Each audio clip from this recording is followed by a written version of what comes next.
வணக்கம். இந்த காலை நேரத்தில் இப்போ வெளியாக இருக்கிற வானிலை நிலவரம் குறித்து நம்ம பார்க்கலாம். இன்று அதாவது இன்றைய அக்டோபர் 22ஆம் தேதி தமிழகத்திலும் புதுச்சேரியின் பல இடங்களில் கனமழைக்கு வாய்ப்புள்ளதாக வானிலை ஆய்வு மையம் தெரிவித்திருக்கிறது. புதுச்சேரிக்கு அதிக கனமழையினால ரெட் அலர்ட் விடுக்கப்பட்டிருக்கிறது. காரைக்காலில் கனமழை பெய்யுங்கிறதுக்காக ஆரஞ்சு அலர்ட் விடுக்கப்பட்டிருக்கிறது. கனமழை காரணமாக புதுச்சேரி மற்றும் காரைக்காலில் உள்ள பள்ளி கல்லூரிகளுக்கு இன்று விடுமுறை அறிவிக்கப்பட்டிருக்கிறது.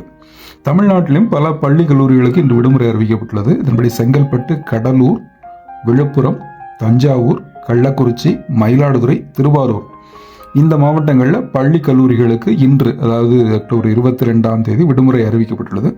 சென்னையில் பள்ளிகளுக்கு மட்டும் விடுமுறை அறிவிக்கப்பட்டுள்ளது.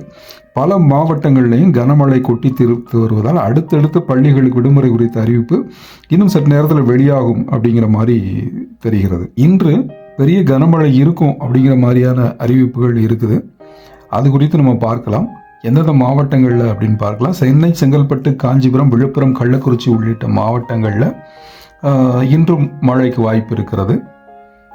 தஞ்சாவூர், நாகப்பட்டினம், மயிலாடுதுறை, விழுப்புரம், கடலூர் உள்ளிட்ட 8 மாவட்டங்களுக்கு இன்று அக்டோபர் 22ஆம் தேதி ரெட் அலர்ட் விடுக்கப்பட்டிருக்கிறது.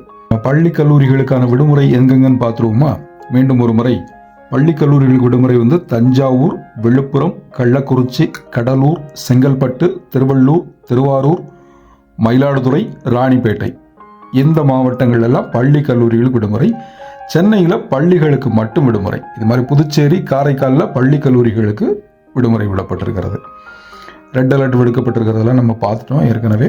இந்தந்த மாவட்டங்களில் இருப்பவர்கள் கூடுதல் முன்னெச்சரிக்கையோடு இருந்து கொள்ளுங்கள். அடுத்த அறிவிப்பு வரும்போது, அடுத்த வானிலை அறிவிப்பு வரும்போது மீண்டும் ஒரு செய்தி தகவலோடு நான் உங்களை சந்திக்கிறேன். நன்றி, வணக்கம்.